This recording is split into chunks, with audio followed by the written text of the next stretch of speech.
The address of psychiatrist Daniel Albert wasn't as difficult to find as we thought. Although he was known to us only as the psychiatrist of the serial killer Jason Alexis, he was actually one of the city's most famous psychiatrists and also a professor in the Department of Psychiatry at the medical school. Unfortunately, we couldn't meet him in person because he passed away 5 years ago. Daniel Albert's son, who is also a doctor, had taken over the practice and continued his father's legacy in his clinic. In a brief meeting with his secretary, we learned that he was currently abroad and would return the next morning. The next day, we arrived at the clinic early in the morning. Joe Albert's facial features were strikingly similar to his father's. But the determination in his eyes was not even half of what his father had. I couldn't help but think that he had chosen the profession of a doctor under family pressure. Yes, Drake Emmerich came here last month. He was one of my father's old patients. He didn't know about his death. He was quite shocked and saddened when he found out. Normally, I don't take in new patients, especially without an appointment. But I accepted this man. I guess I saw him as a legacy from my father. His murder is horrifying. I'm really saddened. He didn't seem sad at all. In fact, he didn't seem happy either. The indifferent and emotionless expression on his face irritated me. This must be what they call a poker face. What were the symptoms he came here with? Detective Chief, there's something called patient confidentiality. Unfortunately, I can't discuss it with you. Don't talk nonsense, Joe. We're saying a man was murdered. There's no patient left to protect confidentiality. Moreover, this person fell victim to a homicide. The more information we gather about him now, the better for us. So, I suggest you collaborate with us. Otherwise, we'll have to come back with a prosecutor's warrant. Believe me, you don't want to risk dealing with that mess. Joe Albert, scolded by the detective chief, picked up his bone-framed glasses, which he thought were inherited like his clinic, and stood up. He stood in front of the cabinet with shelves on the wall, running his hand over the files for a while. When he found what he was looking for, he pulled it out from the shelf with an angry gesture. When he sat back at the table, with the glasses perched on his eyes, he looked even more like his father. He complained of eating disorders, excessive fatigue, constant sleepiness, inability to enjoy life, and suicidal thoughts. According to what he told me, he had come here years ago with the same complaints. At that time, his 5-year-old son had drowned at sea. It took him months to overcome the trauma. Through sessions with my father and the medication he used, he regained his former health. This time, when he lost his wife suddenly, the same trauma resurfaced.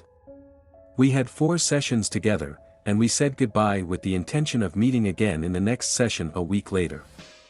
However, I couldn't get in touch with him again. Did he start medication? No. Before starting medication, I wanted to get to know him well.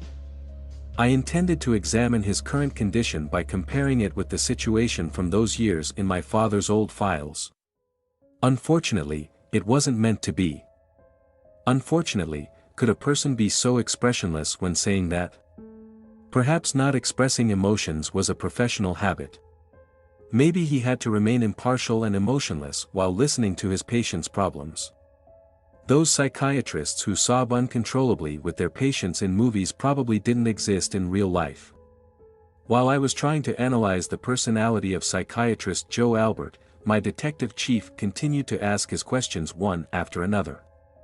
I abandoned my idle thoughts and focused my head on the notebook where I was jotting down the doctor's words. Did he talk about things other than health complaints? If you're asking whether he was candid about his personal life, yes, he talked extensively about his private life. We discussed his childhood, family, wife, the son he lost at a young age, and many other subjects. His situation didn't seem too dire to me. He was experiencing post-traumatic stress disorder. It wasn't an uncontrollable condition, I understand. Were there any fears? Of course, he had fears. The fear of death. Thinking about suicide and being afraid of death, it was evidence that he wasn't in the stage of carrying out that thought. If he hadn't come here, his situation wouldn't have been as dire as if he were going to commit suicide in a short time. It could have worsened over time, of course. Did he talk about being afraid of or threatened by someone? No, he didn't mention being threatened, but in our last session, he talked at length about a person who seemed strange to him. He was afraid not of that person he talked about but of that person being a figment of his imagination, the progression of his illness, and the fear of having developed schizophrenia. What did you think? Was there really a possibility of schizophrenia? No, I didn't meet with him long enough to diagnose schizophrenia. Whatever I say about this wouldn't be a correct assessment. The truth is, I didn't have the opportunity to determine whether the person he talked about was real or a product of his imagination. When Drake woke up one morning, he found a promotional brochure that had been slipped under the front door. In big letters, it said, "I hold the cure." Intrigued, he examined it. Inside, there were statements like, "Do you want to smile again, enjoy life, be happy? I can put an end to your suffering. Trust in my magical hands, and I can help you overcome the difficult days, leading you to a more peaceful life," and so on.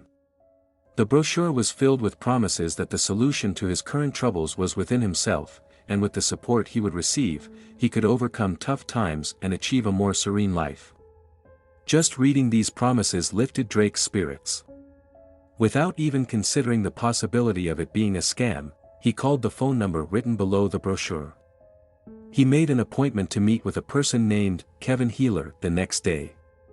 The next day, the person known as Kevin Healer arrived at Drake's house at the agreed-upon time. Surrounded by various incenses, scented candles, and meditation music, they engaged in a long conversation. Drake felt remarkably better just from the conversation alone, and after a strange massage with peculiar hand movements from the man, he felt as light as a bird. The cleansings, as the man referred to his process, continued for a few days. During these days, the man stayed at Drake's house. Then, he suddenly disappeared. Completely vanished. Drake, waking up one morning, couldn't find Kevin Healer in the house. There was no trace of the man. Even the phone number that he was sure he had saved on his phone wasn't there. Since that day, he searched for him everywhere. Within a short time, he started feeling worse than before. His troubles, anxieties, and depressions returned. The pain became so unbearable that he began contemplating suicide. The thought that the man was a figment of his imagination quickly followed. In the midst of these emotions, he decided to seek professional help and came here. After the doctor's explanation, the question crossed my mind, could the so-called imaginary man Drake Emmerich talked about be the killer himself? However, none of the neighbors in the building mentioned a visitor to Drake Emmerich or a stranger entering the building. In our searches at home, we couldn't find Drake Emmerich's cell phone. Since he didn't have a landline, we had no information about who he had been in contact with recently. We could review the street footage again. Something might have escaped our attention, perhaps this man was truly Drake Emmerich's imaginary friend. My mind was thoroughly confused. "Doctor," I said in my most intellectual tone, "did Drake Emmerich provide you with any information about the description of this man?" "Certainly not, Commissioner. I am a doctor, not a police officer. Inquiring about the man's description is not my job." As I mentioned earlier, Drake mentioned the existence of this man in our last meeting. He might have talked about who he was in our next sessions, but unfortunately, we never got the chance to meet again. Chief Inspector Tony shot me a look that seemed to say, "Got what you asked for." Meanwhile, Pokerface Joe had a mocking smile on his lips. I tried not to show any irritation, though. Changing the subject, I brought up a completely different topic by saying, "Did you know that your father was the doctor of a serial killer many years ago?" He wasn't surprised, of course. He knew. He spoke about the significant impact those 3 months with that serial killer had on his father's reputation. Since he was continuing his medical education in the United States at that time, he didn't know all the details of the incident. Like everyone else, he had followed the balloon killer case in the media, my father was very secretive about such matters. He was the type to give the essence but not the secret. Patient confidentiality was crucial to him. No matter how much I insisted, I couldn't learn any details about that killer. Whenever I pressed him, he would say, "Throughout your professional life, never forget that nothing is as it seems. Lifting the shell of any wound reveals entirely different wounds beneath. The essence of the matter is to lift that shell without causing the wound to bleed. Once you achieve that, there is no person who won't pour out all their secrets to you."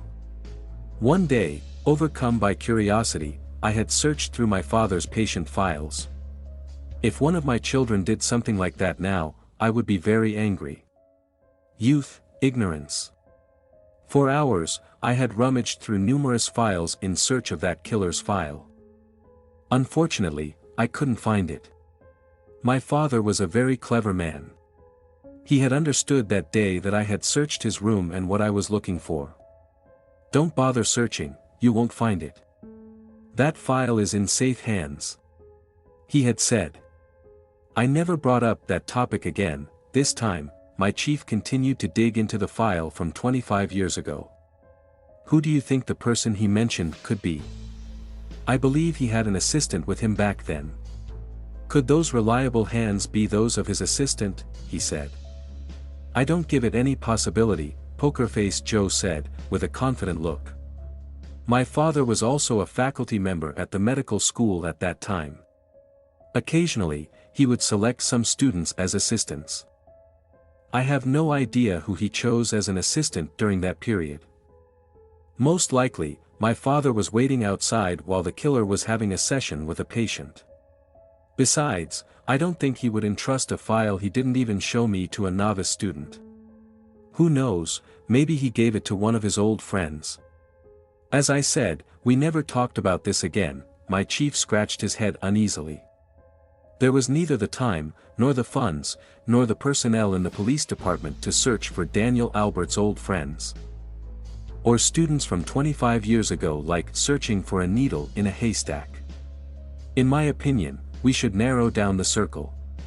However, as usual, my chief seemed to have decided to widen the circle rather than narrowing it down, as the lack of funds, time, and personnel was never a problem for him. Joe asked Albert where his father treated the serial killer Jason Alexis during those years.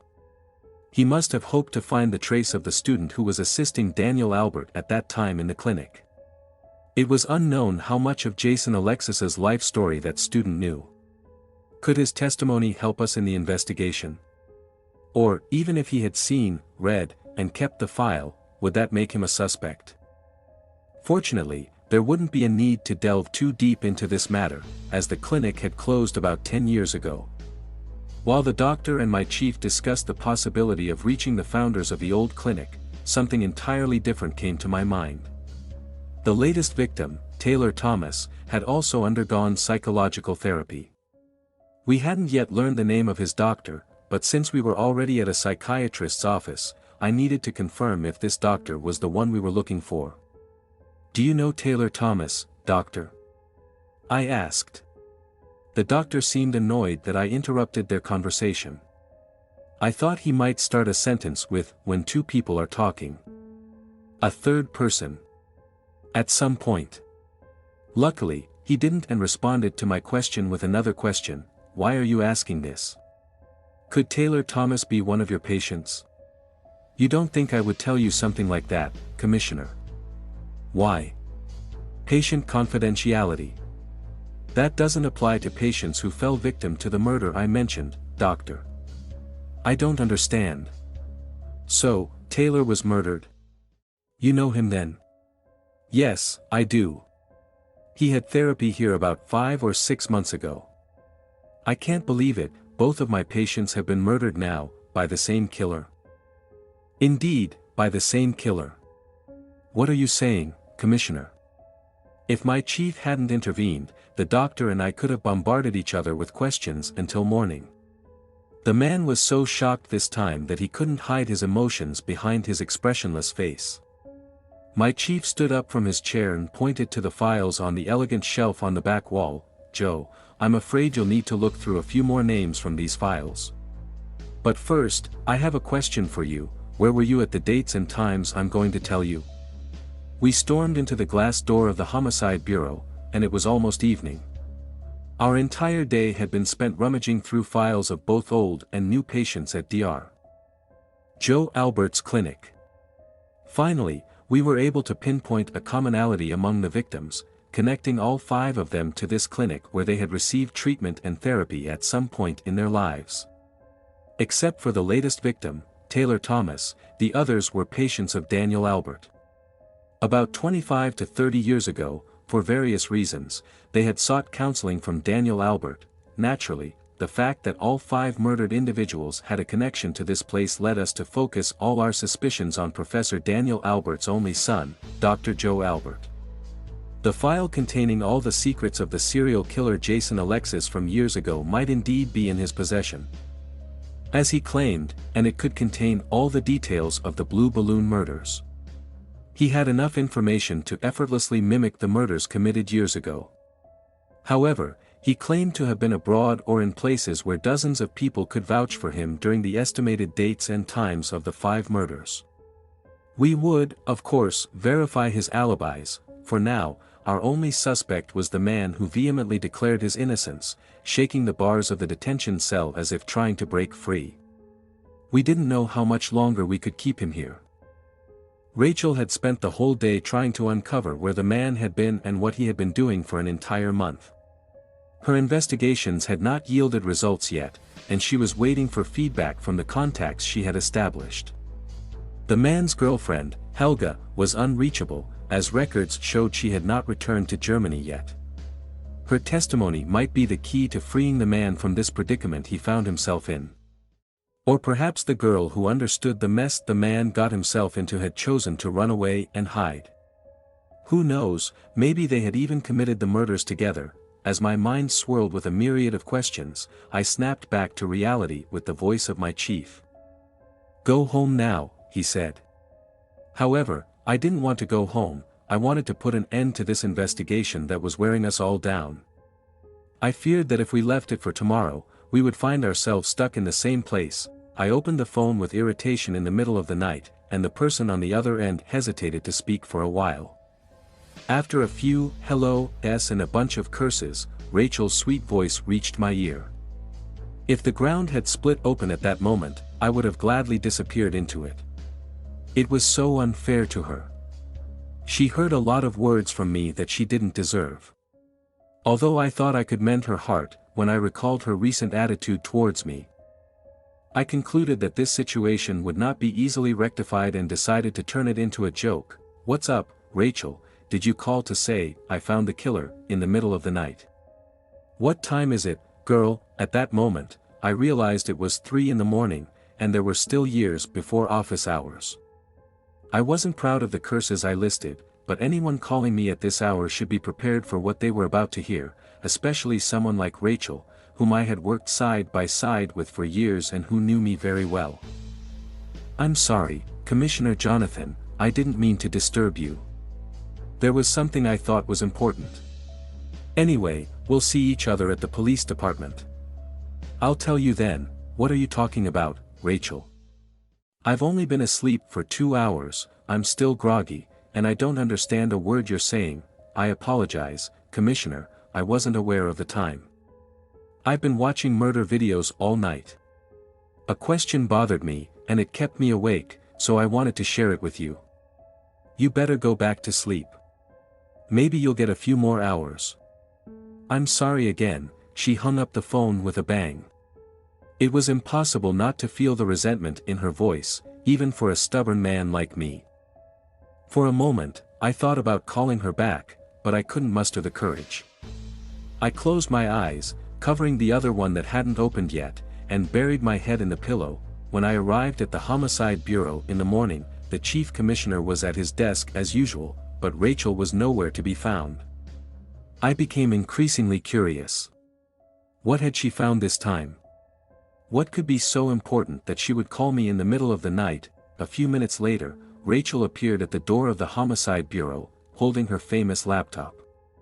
It was evident from the circles under her eyes that she hadn't slept at all. She pulled up a chair next to the chief commissioner and, without saying a word, opened her laptop. The images of the moment when the last victim, Taylor Thomas, was killed appeared on the screen. She reached out to the monitor and began to speak. "Chief Commissioner, I watched the videos of all the murders again and again last night. And I noticed a very important detail.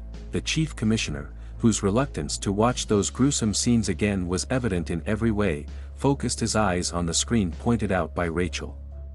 I, of course, stood beside him. We were watching, but couldn't find the detail that Rachel had caught.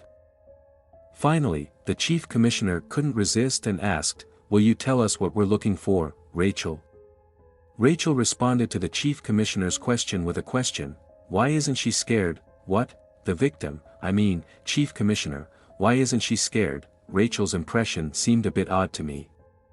If you asked me, the woman seemed to be trembling with fear. Where did you get that idea, Rachel? Can't you see how scared the woman is? How much more scared does she need to be? I said. Rachel seemed unwilling to answer my question. By touching a few keys, she opened the images of the other victims.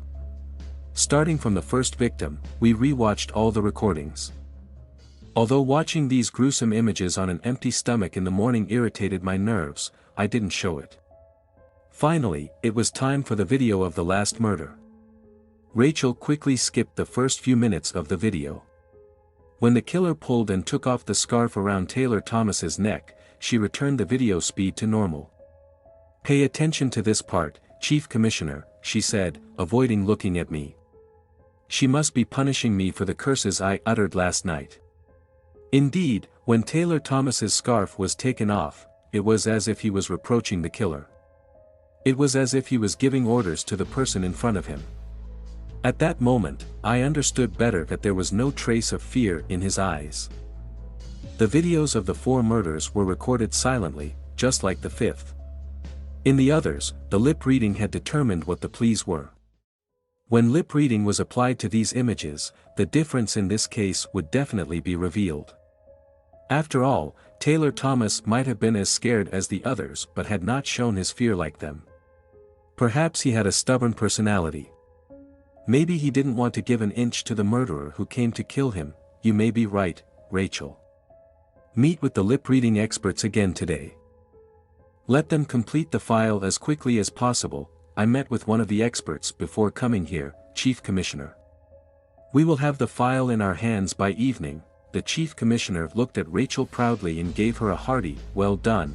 I didn't stand idle and threw myself into the conversation, saying, bravo, Rachel. I could never have noticed this detail if it were me, and thus, I threw in my daily tribute. You can't even see the tip of your nose. What does this girl have against me? For now, leaving the investigation of the mystery hidden in Taylor Thomas's lips, who reproached his killer without fear, to the experts, we returned to our investigation. Because news had arrived that the man's girlfriend Helga had been found and was about to land at the moment. This was a very positive development.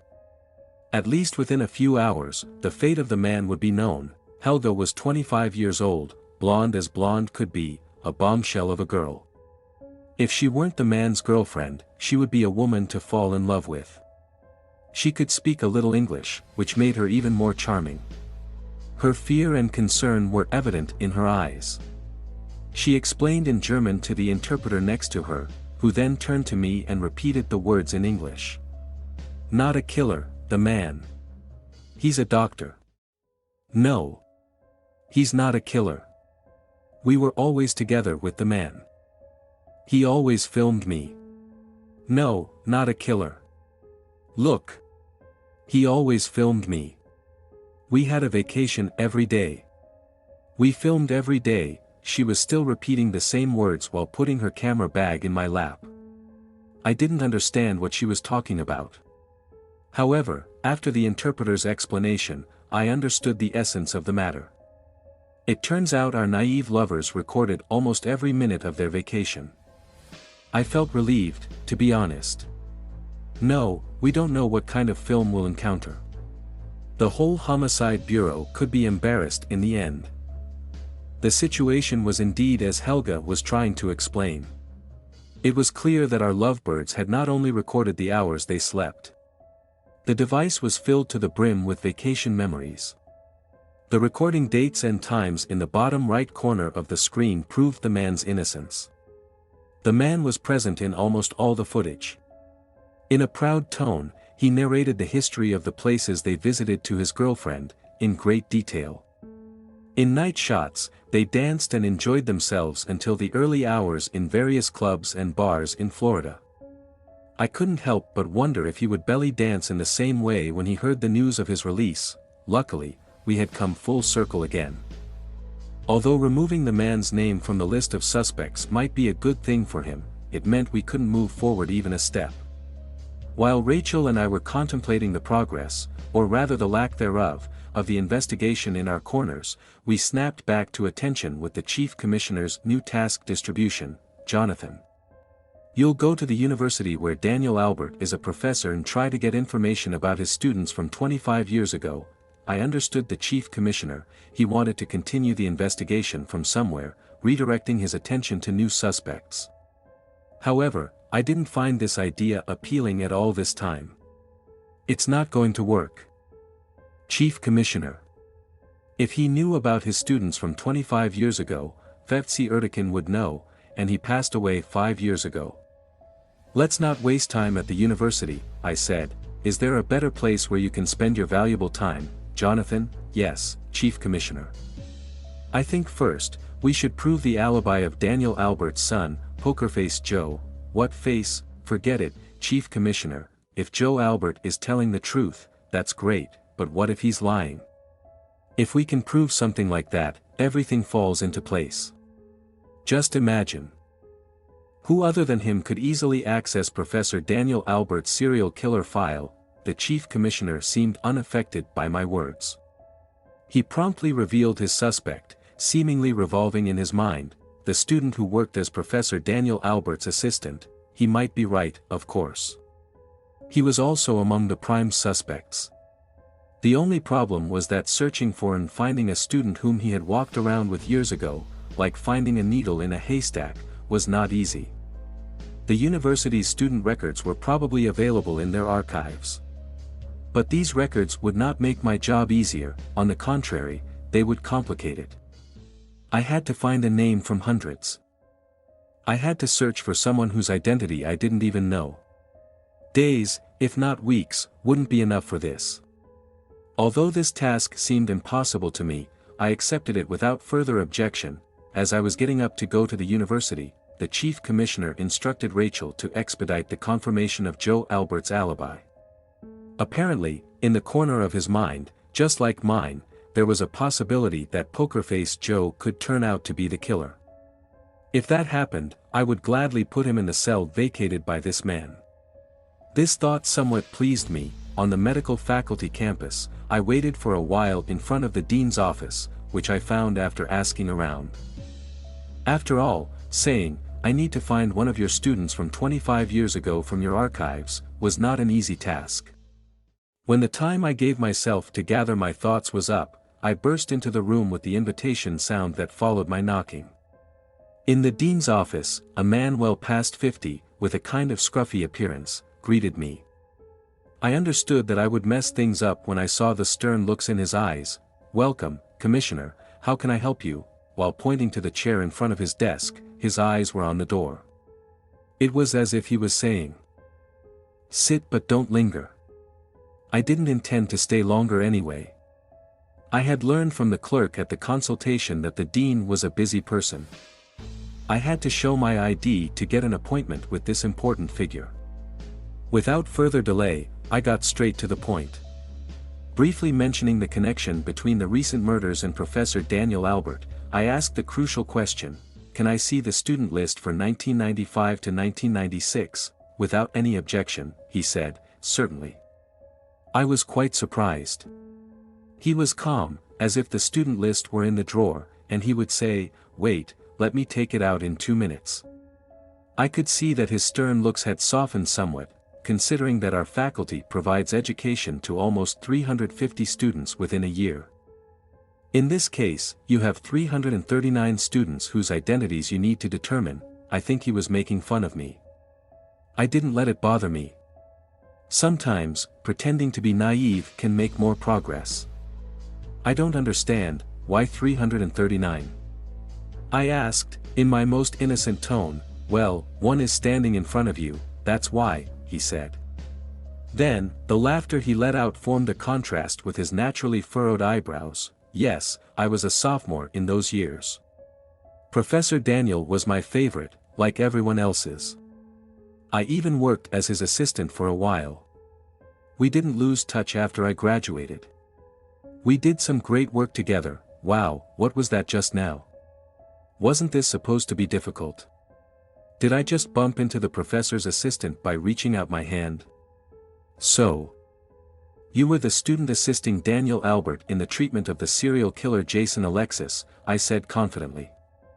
Unfortunately, real life wasn't as easy as I thought. No, I hadn't achieved that honor in the years you're talking about, he said, and my joy evaporated instantly, as if an ox had settled in my throat. If luck existed, my mother would have given birth to a girl. Well, do you know who that student is? I asked. I must have been so disappointed because the man sensed it from my tone. I don't know, but please don't be too upset, I'll find out anyway, he said, trying to console me. I thanked him and told him it would be very good for us if he could hurry up. Initially, judging by the man's appearance, I had thought he was a despot, but now I didn't share the same opinion. He was quite sincere and warm. In fact, I was surprised when he said he would send the list of students who had assisted Professor Daniel Albert to the police within a day or two. My job at the faculty didn't last as long as I thought. I was planning to have a coffee and then leave. Urged by the dean, when Pokerface Joe came to my mind. If the dean was so close to Professor Daniel Albert, he probably knew Joe as well. In the midst of small talk, I asked if he knew Dr. Joe Albert. It was exactly as I had expected. I really like Joe. He's a very kind-hearted, helpful person. And although not as much as his father, he's very good at his job. Why do you ask? Professional habit, let's say, nothing else, right? No, nothing. Oh, thank goodness. I thought for a moment that you were suspicious of him. Of course, you never know with a momentary fit of madness when someone might commit a murder, but Joe is not someone who could kill 5 people in a row. The Joe I know wouldn't harm a fly. The number of students he has mentored in a year is more than the students in this faculty. Not to mention the help he provides to orphans and those in need. It would be absurd to think that such a person is a serial killer. I was on my way back to the police station when my chief inspector called, instructing me to ask the neighbors of the first victim, Joseph, if they had seen a mysterious man named Kevin Heekum. If my job finished quickly, he emphasized that I should also speak with the neighbors of the other victims. It was almost evening, but for Chief Inspector Tony, the start and end times of office hours were irrelevant. Without hesitation, I replied, "Yes, sir." Turning towards Joseph's house, whose steering wheel pointed in the opposite direction, I was almost certain that I wouldn't learn anything substantial from the neighbors I had questioned several times before. Whether the 4th victim, Drake Emmerich, was real or a figment of imagination, I was about to trace the trail of a man whose existence we were unsure of. I wish I hadn't escaped from the needle in the haystack situation at the medical faculty. Well, when I rejoice about something, it tends to turn upside down immediately. Putting an end to self-pity, I prepared my needle and pressed the gas pedal to reach the well I was going to dig. My predictions were correct. At the first stop, no one had seen or even heard of a man named Kevin Heekum. The neighbors of the 2nd victim shared the same opinion. When I arrived at the home of the 3rd victim, Emily Elizabeth, I realized how right I was to trust Chief Inspector's instincts. I felt embarrassed for thinking that he had led me to wander around for no reason. Sometimes, I can't help but think our Chief Inspector is some kind of prophet or something. What kind of instinct commanded him to send me here? Okay, here too, among the residents of the apartment, there was no one I was looking for. However, someone I hadn't expected, someone who I never hoped to see, not only illuminated my path but also shone like the sun. The woman who claimed to be Emily Elizabeth's blood sister was standing right in front of me. While we were searching for her in the sky, she was right here on the ground. This woman, who had been on a Pacific trip organized by a major tour company for the past 3 months, had just learned a few hours ago that her friend had fallen victim to a murder. Still reeling from the shock, she was deeply saddened to hear that the landlord wanted to evacuate the apartment by giving only an hour to collect her deceased friend's personal belongings. If she hadn't come here by chance today, the memories of her dearest friend, her blood sister, would have vanished in a dump she didn't even know the name of. The woman was as astonished as I was at our encounter here. When she learned about the tragedy that befell Emily Elizabeth from the neighbors, she had considered coming to the police station, but due to the landlord's greediness, she decided to postpone it to the next day. In recent weeks, she hadn't been able to communicate with her friend due to their locations. The last time was about a month ago when they talked on the phone while they were staying in the Philippines. Emily Elizabeth had spoken about the man who had changed her life for almost an hour, expressing her happiness, eagerly awaiting her friend's return from vacation to start preparing for the wedding. She had met this man shortly after her neighbor left for the trip. Despite the age difference, she was not bothered by it. She was very happy that the man she had been waiting for all her life had finally appeared. And she had no intention of spoiling this happiness due to a few years' age gap. Well, what was his name? I truly don't know, Commissioner. Emily kept the man's name a well-guarded secret. Let it be a surprise, she used to say. My insistence yielded no results. Did she at least show you a photo? I said the same thing. At least send me a photo so I can see who the ruthless person is taking my blood sister away from me, I told her. The man never agreed to have his photo taken. He claimed to have a fear of cameras. How absurd, right? I didn't believe it, of course. I feared that he might be trying to deceive and defraud Emily. But I couldn't convince Emily of that. Still, she did what I asked and sent me a photo. She had taken it sneakily while the man was asleep. Oh, really? So, you have a photo of that man? Unfortunately, no. Before sending it, he made it a condition that I must immediately delete the photo after looking at it. If I didn't, he said Emily would be very upset, thinking she had betrayed her loved one. He also believed that the magic of their belated happiness would be ruined. Or rather, Emily had been convinced by him. He even instructed her not to mention their relationship to anyone, not even to me. He used to sneak into the house without anyone noticing. Supposedly, he didn't want to give material to envious eyes that couldn't stand their love. Emily felt guilty for telling me everything. She was already a troubled and obsessive woman who had undergone years of psychological treatment. When she sent the photo, I reluctantly agreed to delete it after scrutinizing the man thoroughly to avoid causing her more distress. You see, Commissioner, I didn't like this mysterious lover at all. I was sure that he had some hidden agenda. But I couldn't imagine that he would pose a threat to my blood sister. Are you sure that Emily was killed by this man? More than sure. Certain.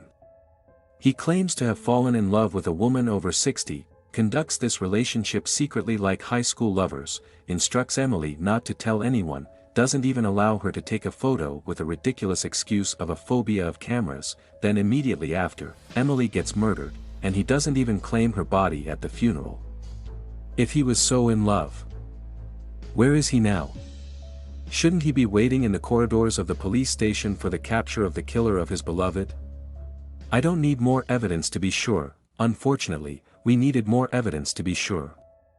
Moreover, this evidence was on the phone currently in the possession of the neighbor.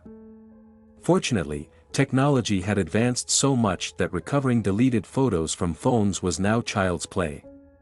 Without needing to draw a robot sketch, we would easily see what this mysterious lover looked like. The likelihood of this man being the Kevin Heekin of Drake Emmerich was very high. Who knows how he had deceived the other victims with his tricks? He must have met and gained their trust first. Then he calmly entered and left their homes, taking their lives. I would find out if I was right or wrong at the latest by tomorrow. We left together with the apartment neighbor. I didn't want her to deal with giving a statement at the police station at this hour.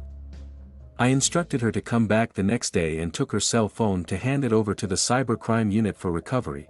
It was evening, and there was very little time left until the end of working hours. Before heading to the security branch, I left the neighbor's phone at the information technology unit of the provincial police department.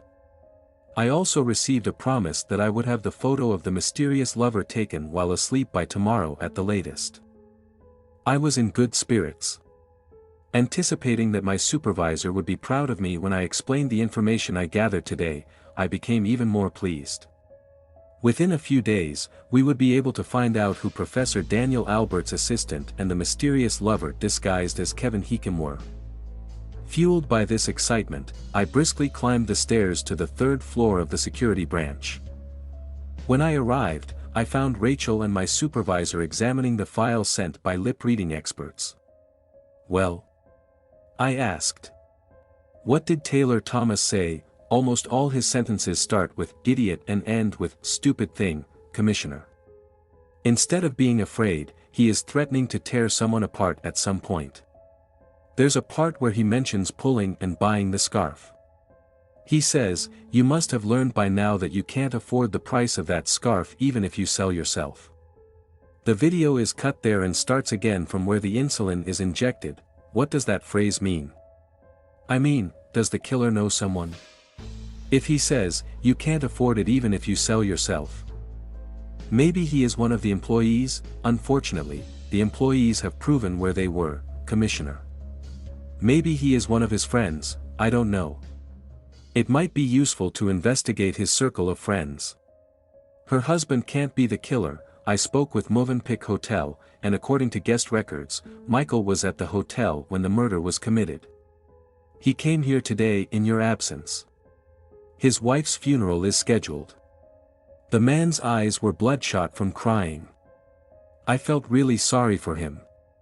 He came to ask about the progress of the investigation. Of course, we didn't give any information.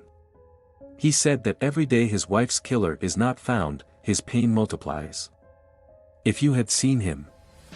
My heart broke. It seemed like my supervisor was not interested in Michael's pain or Taylor Thomas's wealthy friends.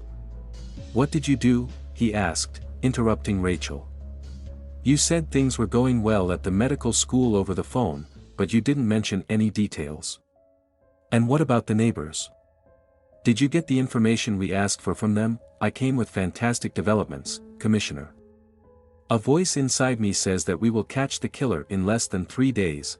Come on, I hope you're right, Jonathan." While Rachel closed the lip-reading report on her computer and started giggling, I asked, "What's it, Rachel? Did I say something funny? Why are you laughing?"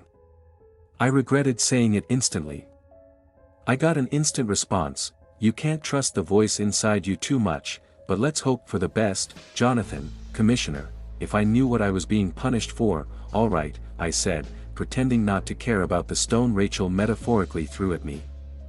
"We will find Professor Daniel Albert's assistant in a day or two. As for Kevin Heekin, we will have a photo of him sleeping like a baby tomorrow."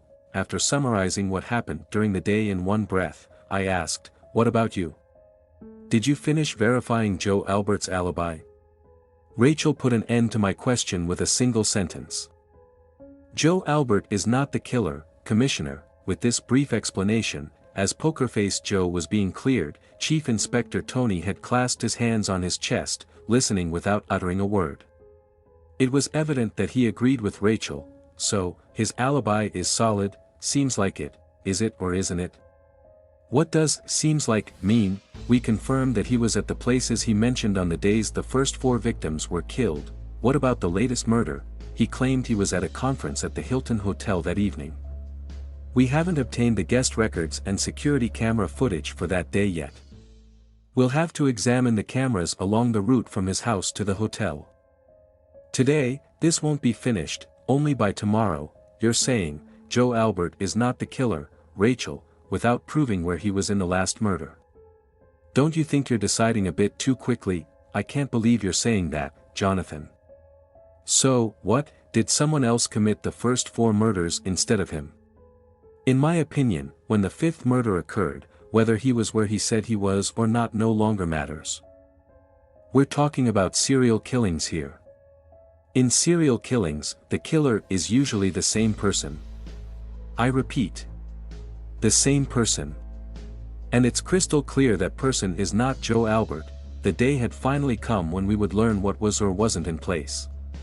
Despite the cold wind of Rachel's demeanor at the evening homicide bureau, it didn't dampen my spirits. I had thought about the events with a clear head after stopping by a bar for a few enjoyable hours before coming home. There had been something off since the first murder. Why was the killer mimicking Jason Alexis's murders? We knew the reason behind Jason Alexis's killings: revenge. His victims consisted of those who had destroyed his family. So, what was our killer's motive? If they killed for revenge, then the 5 victims should share a commonality, perhaps even know each other.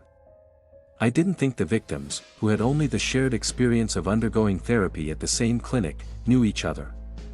This is why my attention had shifted to Professor Daniel Albert's son, Joe.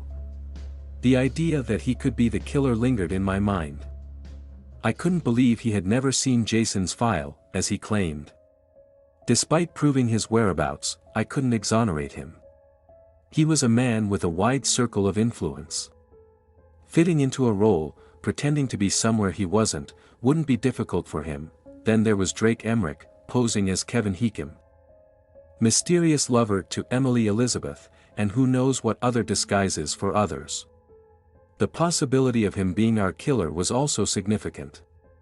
Right here, my suspicions about Poker Face Joe had to be dispelled. Joe had told us about Drake Emmerich mentioning Kevin Heekin. If we thought he lied to mislead us, then Emily Elizabeth's mysterious lover emerged. Somehow, around the same time, there were 2 strange individuals entering the lives of the victims. Of course, the killer could also be a former student who had worked as Professor Daniel Albert's assistant years ago. But why would they attempt such a thing after all these years? Maybe they wanted revenge against the professor. Since he was no longer alive, they targeted his son. Choosing victims from that clinic and killing them with the methods of a killer the professor once treated could be their way of punishing Joe Albert for a crime he hadn't committed. However, this student remained a piece that didn't fit into the puzzle for me. If their intention was to seek revenge from their mentor, they would have harmed him while he was alive. If their target was Joe Albert instead of Daniel Albert, they would have killed him instead of 5 people. Various thoughts like these circulated in my mind all night. Sleep eluded me. I left home early. I was eager to see the photo from Bilasim as soon as possible. Instead of waiting for the file to arrive, I wanted to stop by Bilasim and inquire about the developments before going to the Homicide Bureau. Unfortunately, the photo wasn't ready yet.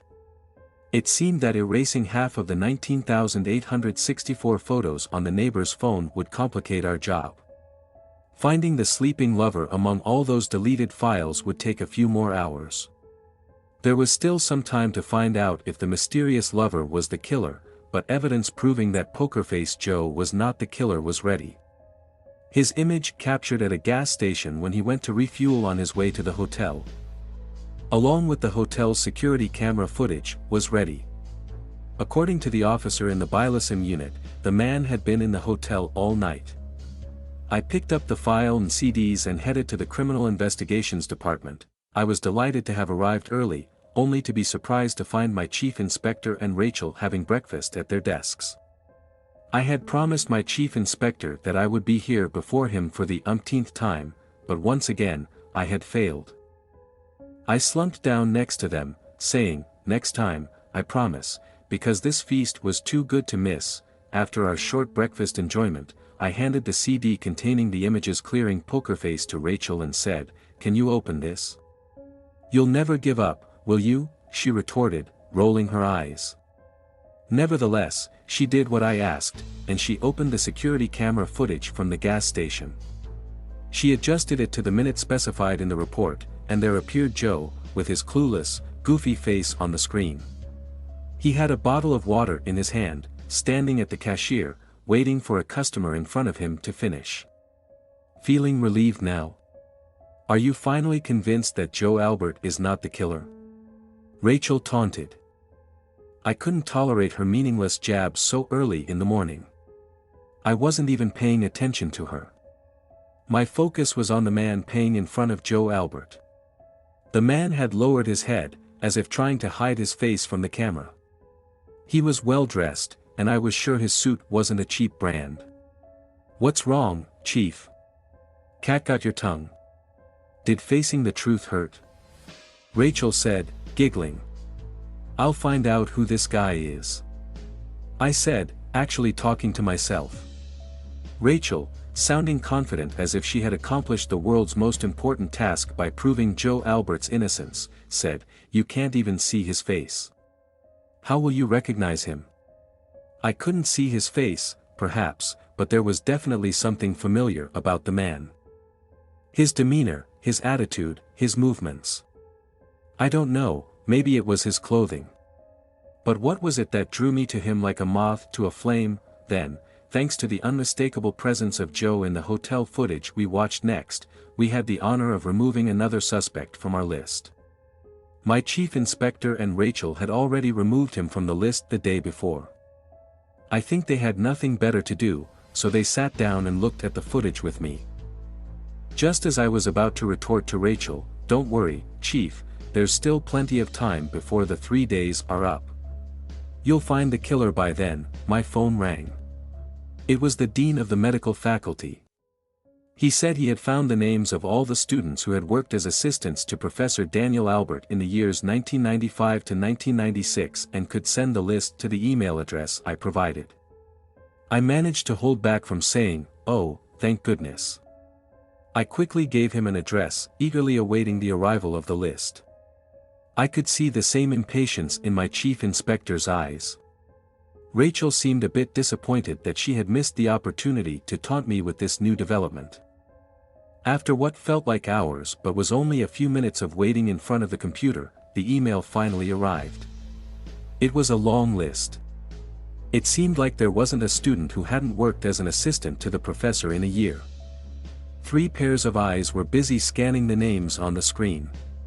What's this? My chief inspector asked, stopping his finger on one of the names as he hovered over approximately 100 names. But this? Rachel interjected. Yes, this was a very familiar name. My chief inspector answered Rachel's question. Can it be a coincidence? I'm not sure, what did this mean now? Why was Taylor Thomas's husband Michael, the 5th victim, on this list? As far as we knew, Michael was not a doctor and did not work in any medical field. He used to be a financial consultant for a small company before marrying Taylor Thomas, but after marriage, he started working in his wife's companies. Okay, we hadn't conducted an in-depth investigation into the man, there was no need because his wife had fallen victim to a series of murders. Surely, there was something more to this. According to my chief inspector, this couldn't be just a coincidence, and even if it were, maybe it was just a name similarity. We could start by researching Michael's past. If this man was the student, finding it in the records wouldn't be difficult. Meanwhile, the image of the man standing in front of Joe Albert at the gas station suddenly came to mind. I didn't even understand why he came to mind. I guess my brain, which continued to think in the background, was trying to tell me what was familiar about that man. Of course, yes. I exclaimed as I stood up. I told Rachel to replay the footage. Rachel, not understanding my intentions, turned her gaze to Chief Inspector Tony before doing what I asked. With the Chief Inspector's approval, she shrugged and opened the computer. She stopped the footage at the same minute and turned the screen towards me. In the meantime, she didn't forget to raise both hands to the sky as if to say, oh, patience. Now, I could clearly see what that familiar thing was. The shiny tie pin on the man's neck, carefully hiding his face as he paid for his purchases at the cash register, was right in front of me.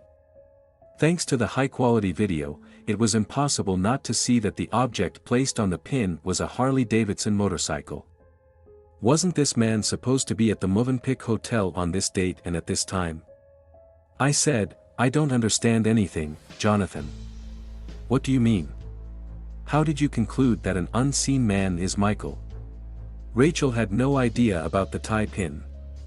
I didn't think the chief inspector cared about the pin on that day. If I wasn't fond of motorcycles, it would be a detail that wouldn't stick in my mind. After a brief explanation, they understood why I suspected Michael Thomas. We didn't know if this man was the killer, but it was certain that he wasn't where he claimed to be when he told us.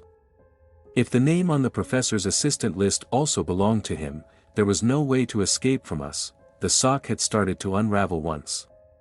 It was coming so fast that even we were having trouble keeping up. Before we could get up to pursue Michael Thomas, we were hit with a new bomb. The analysis of the photo sent by the third victim, Emily Elizabeth, to her blood brother had been completed. According to the report from the IT experts, the mystery of the mysterious lover, who had closed his eyes and slept like a baby in the photo, was solved. The person in the photo was Michael Thomas. There was nothing left to discuss. We had 3 pieces of evidence, and all 3 pointed to one name. The identity of the killer was clear. Finding Michael Thomas, seated in the chair with a grim expression, was not difficult.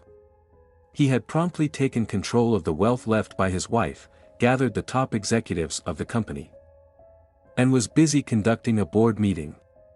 He was clearly in a hurry. It was evident that he intended to quickly finalize the legal proceedings and enjoy the taste of wealth. I've told you before.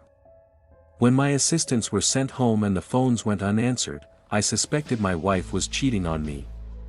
That night, I came home secretly to catch them in the act. When I entered the house, I found Taylor dead. She had committed suicide. Thinking no one would believe me, I returned immediately that night. Leaving the hotel didn't even cross my mind. I was consumed by anger. I was sure that night I would find my wife in the arms of another man. But that wasn't the case. I found my wife's lifeless body. If I had told you that day, would you have believed me? No, of course you wouldn't. Later, I learned that my wife had fallen victim to a murder. I was even more afraid to tell the truth then. I could be accused not only of killing my wife but also 4 other people. I didn't kill my wife or anyone else. Believe me, believe him. We had no intention of doing so. The chief inspector gave the man, who kept uttering lies one after another to defend himself, a piece of his mind. He slammed a photo of the devil imitating an angel in Emily Elizabeth's bed onto the table. Michael Thomas's eyes widened in horror. These are not our only evidence, said the chief inspector. We also know that you worked as an assistant to psychiatry professor Daniel Albert. You attended medical school for 2 years during that time, then erased your records. You can't think we won't be able to prove that. However, considering the murders you committed, you must have thought about and planned everything extensively. Don't deny it any longer, Michael. Tell us. Why did you kill so many people? And one of your victims was your own wife. Michael Thomas's eyes turned ragefully crimson. He grasped the sides of the table with his hands in the interrogation room. If he squeezed a little harder, the table seemed about to crack. There was no other way to get rid of that damn woman, he hissed between his teeth. Finally, it had started to unravel. After what we had heard, we were sure this man was someone who could defy even the devil.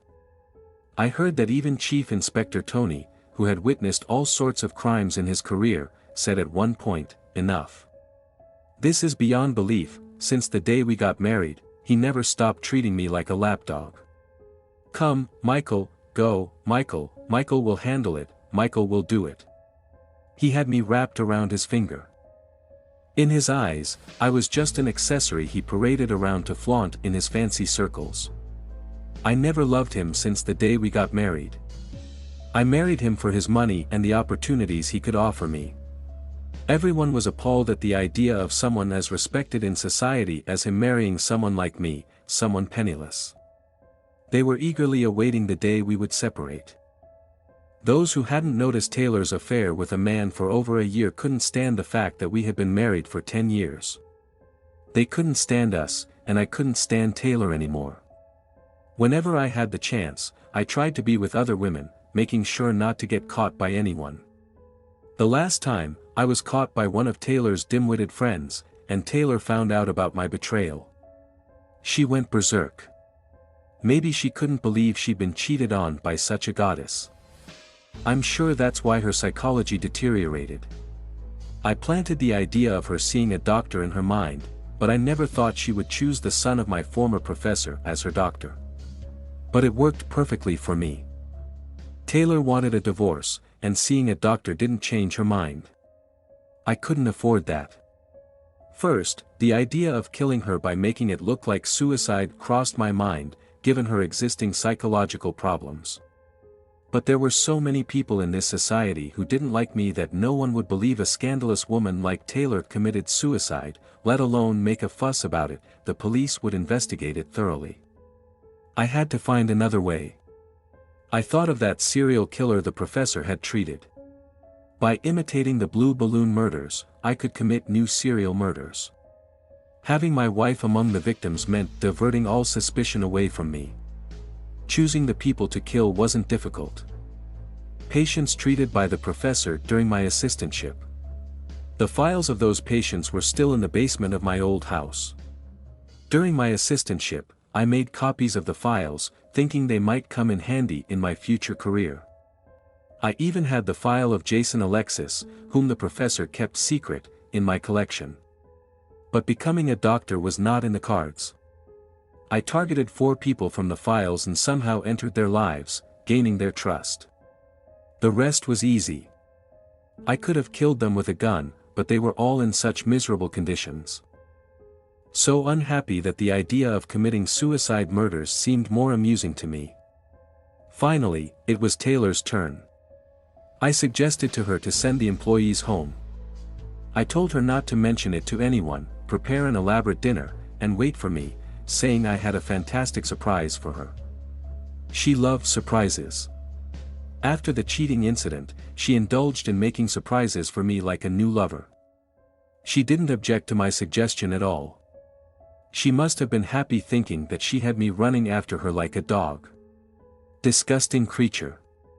In the end, I became the killer of 5 people, just to get rid of that uncultured woman and become a free and wealthy man. What kind of person was this? He had calmly and casually killed 5 people without blinking an eye. Just for his own comfort, and was narrating it like telling a story. Just as I was about to unleash all the curses that came to my mind, the chief inspector made the perfect closing statement: "Let's see if you can enjoy the same pleasure you had committing the suicide murders after what awaits you in the hidden corners of the prison." I would be very happy if you subscribe to the channel and like my video for the continuation of the stories. Thank you very much in advance for your support.